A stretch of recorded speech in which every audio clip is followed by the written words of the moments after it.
Hi guys, welcome back to Little Green Cottage. My name is Karen. I'm a 38-year-old cash stuffer from New York. I use the cash stuffing method to keep up on my bills, pay off my debts, and to save for future expenses. And today I want to go over kind of like a reset and my new binder setups. There's some new categories. There's a couple new binders. And just kind of going over my plan for the month. Okay, so let me see if I can zoom you guys in a little bit here.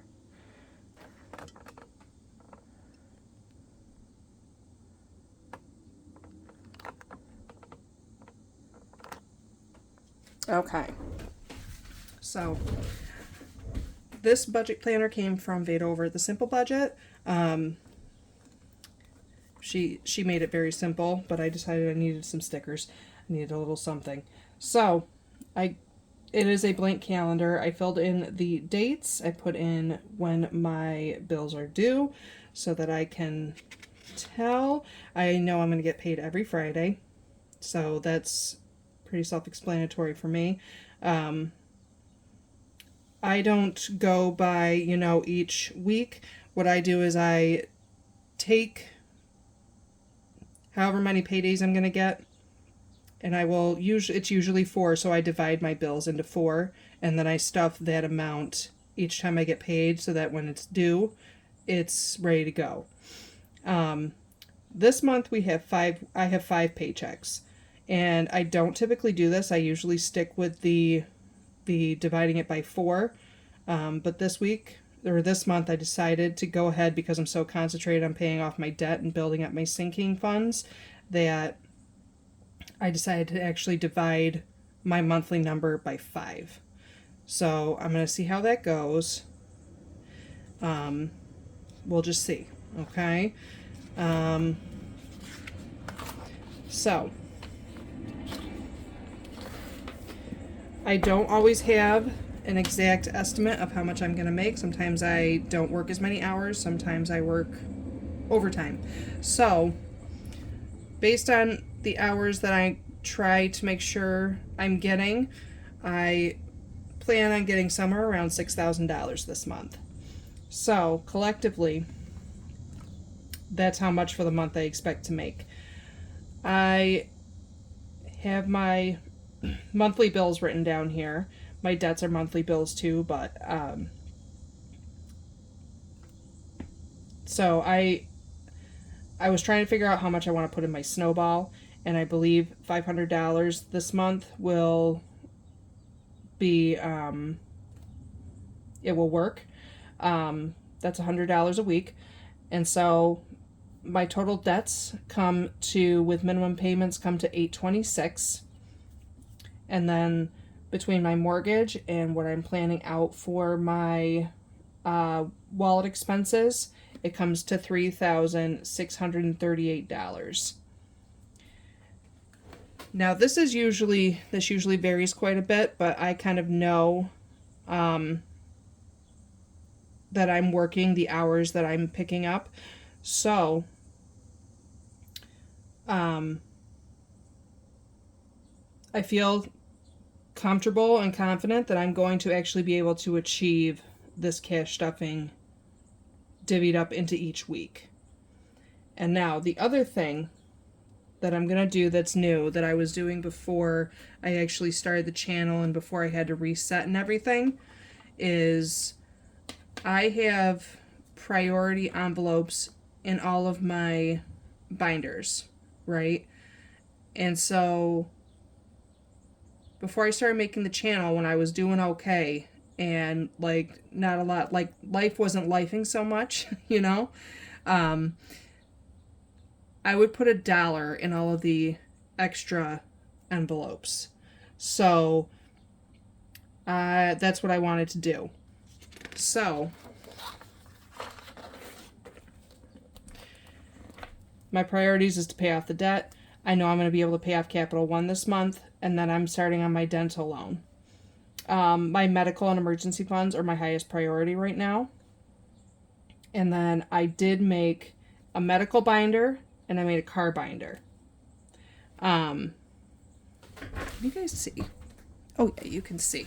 I don't know if you can read it really well because I kind of was making myself little notes. So, I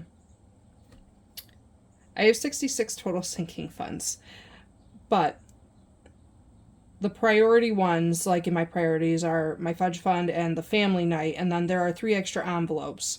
I plan on stuffing each week $1 into each of those envelopes, and same thing with like car maintenance, home maintenance, medical, so on and so forth. So what I want to do is kind of just go over some of the things really quick. So like my general priorities binder, this has got my emergency fund, this is what my fudge fund is, and then family night, and then crafts and hobbies.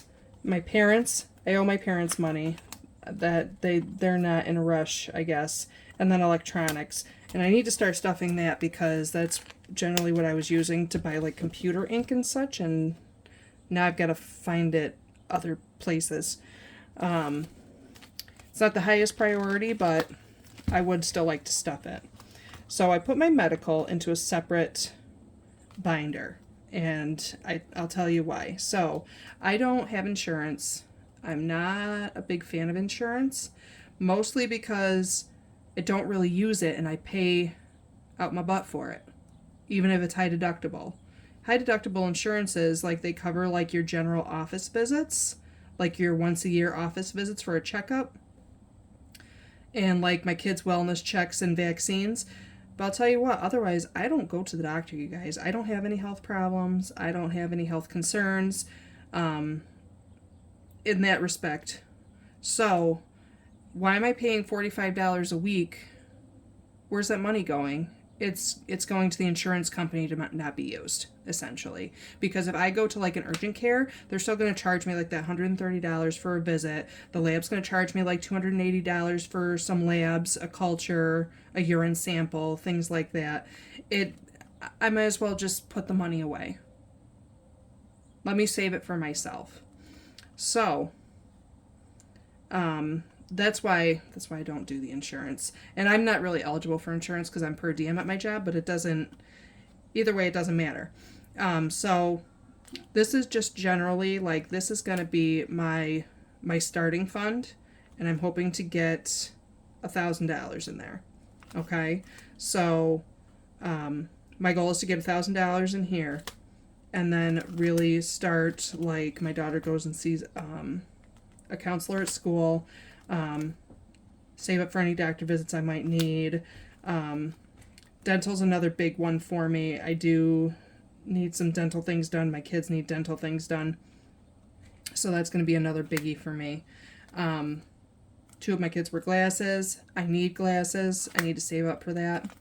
I need to go see a podiatrist. This one's not a super high priority, but I do have some kind of like, I don't know if it's just like wear and tear or whatnot, but I kind of want to go see a chiropractor and get like an evaluation done. And then this is, I had to go pay for my daughter, a vaccine for my daughter last week, and it cost me $190. I don't have to go to the doctors for that. I can just I can go to the pharmacy here in New York. I don't know how it is in other places, but the pharmacist is trained to give vaccines. And then meds is like over-the-counter meds, or should someone get sick, I can get like antibiotics and if they call things in. Okay, so that is my plan for that. So that's going to be on my higher priority because if I do have to go to a doctor's, it is going to be expensive. But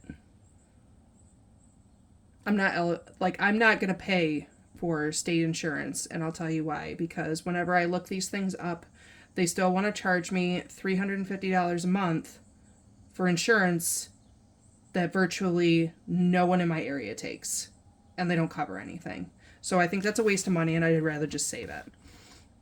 That's all. Moving on. So, car maintenance.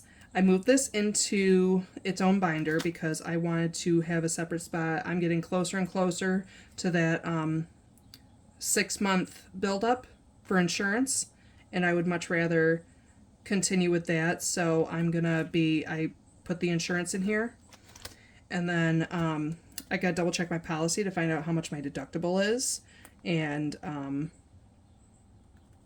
I want to save up to make sure I've got the deductible in so that my car maintenance can actually be car maintenance and not like a complete emergency fund. Cleaning in case I want to go to get my car cleaned, right? And then tires. I do live in New York. We tend to get a lot of snow here in the winter, or it gets really slick, especially with like the very first snowfall. Everybody forgets how to drive.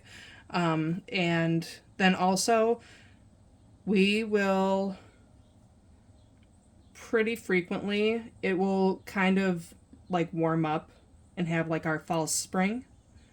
And then we'll, like, end of March, early April, we'll get bombed with another snowstorm. It's not uncommon, but it's still warm, so it's all slushy snow. And I'll tell you what, once you start sliding in that, it's no good. So, it probably won't happen this winter, but next winter I would like to get some snow tires for my car. And then, of course, new car. I don't plan on getting a new car anytime soon. I'm obviously still paying off my car. However, one day I am eventually going to need a new car. And my preference would be to pay outright for it, or as much outright as possible so I don't have to have a loan. That's my goal. So that is like a significantly long-term savings envelope for me. And then home. A lot of this is going to be the same. So, like, there's home maintenance, the garden, and tree removal, the deck, all the rooms. I did put an envelope in here for fence to start building up to repair my fence. I still haven't gotten rid of my tree, but, you know, I'm a busy girl, and I'm a tired girl. So, it is what it is. I have my chainsaw, though.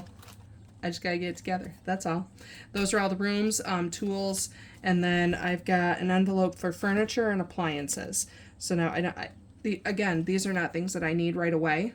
I have no specific plans to need these things, but I want to have something in case it comes up and I need to replace any furniture that I have or appliances. A lot of my like bathrooms and kitchen and living and dining, these are all like remodeling costs. That's what I want to budget for. Right now, I've talked about my tree. I have to remove some trees from my backyard that are still standing, and I have to fix my deck. I should say upgrade the deck. The deck is still standing right now, but my goal is by next year. I want at least 2 trees removed, and I want my deck built. That is my goal for that. And then obviously there's the holidays, and let me see, meat. I don't think I added anything to me. I think mine is all essentially still the same. Yeah. For kids, I did add a school envelope. Let me see here. I added a school envelope for like back to school, any school events, things that they need for school. And I think that's really it. Yeah, because those are all savings. Because I drop the ball on back to school all the time, and there's school things, and I forget. I forget, you guys. Okay, so in my pet binder, I think I only added 1 envelope, and it's grooming. And this is, we don't really bring dogs to the groomers. We give them baths at home, and I always never know when they run out of shampoo or, you know, their hygiene things. So I put that in there. And that's that. So I know in my savings challenge video, I talked about I have ideas for my savings challenges. One of them being, I was thinking about starting it in the next quarter, but I'm going to get it started when I finish a lot of my other savings challenges. So for each of these binders, I want to save up a certain amount So like the dogs, I want to save up $1,000. But I want to save up that $1,000 before I start stuffing any bigger numbers into the envelopes. Does that make sense? And then once that $1,000 is reached, I can start stuffing more in there and maybe throwing in like mini savings challenges. I'm still thinking about it, guys. I'm still thinking about how I want to do this. So like the home one already has the 2024. So that one's already in effect, but I want this one to have 1,000. I want the Christmas one to have 1,000. Me and the kids, maybe 500 for a big savings challenge, and then we'll go from there. Same thing with car, $1,000. The general priorities. I think my goal is going to be to save $1,000 every single year for my emergency fund. And I know that seems like a lot, but I did some math. So if you divide 1,000 by 52, that is 1 minus 52. There, that's 58. And then another 1. Hang on, 52 times 11. 25025. I'm not sure how I'm getting that number. But how about we do 52 times 20? So 0, 4. Less than $20 a week to save up $1,040 in 1 year. So, I mean, it seems like a big number, but it's, when you break it down like that, $20 a week, it doesn't seem like it's that big anymore. You know what I mean? So, because sometimes I know that I'm going to be able to stuff a little extra, and maybe sometimes I won't be able to stuff as much. But I'm going to work it out. Because I'm not there yet. I still have a lot of savings challenges to finish. So I'm not really pushing it right now. The medical one is done. So I might put that medical into effect to get something going for $1,000. And then once that's achieved, I can kind of really start breaking it down and adding more than just $1 to the envelopes. So I know it seems a little, I don't know if it makes sense to you guys. It's making sense in my brain. And sometimes, you know, when things make sense in your brain and you say them out loud, it doesn't always come out the way that it felt in your head before you talked about it. At least for me anyway. If you guys have that feeling like ever, let me know if you do. Because sometimes I surprise myself when I think about things and then I say them out loud, and then I'm like, wow, I'm kind of a jerk, aren't I? So that's my plan for the month. Instead of dividing by 4, my monthly bills are going to get divided by 5. And with that, I think we're able to stuff my sinking funds a little bit better. I'm going to try and do like my $1 in the extra envelopes, and we're going to try and work it out. I don't even know if you guys actually saw my binders because I forgot I totally had you zoomed in. Don't worry, I'll be checking this video before you guys actually see it. But guys, if you like the content, please remember to hit like and subscribe.